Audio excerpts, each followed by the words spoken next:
7 নম্বর হলো ওয়াবতাগু ইলাইহিল ওয়াসিলা। এটা আমরা সবাই জানি। ওসিলার দোয়া একেবারে নূহ আলাইহিস সালামের যুগের থেকে শুরু করে এই পর্যন্ত যত শিরককারী ছিল জমিনে সবাই বলতো বাইরে ওসিলা ছাড়া কিন্তু কিচ্ছু হয় না।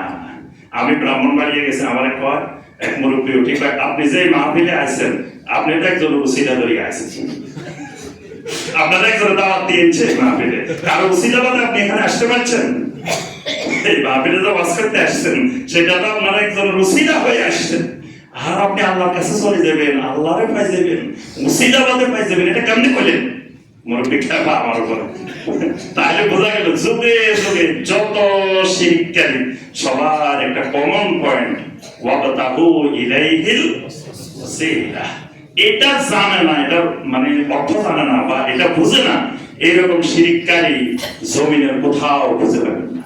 আমি একদিন ইয়াতে উঠছি, আপনার ওই যে নবী সাল্লাল্লাহু আলাইহি সাল্লামের যেখানে নবুয়ত প্রাপ্তি জাবালে নূর, অনেক কষ্ট করে জাবালে নূরে উঠছি।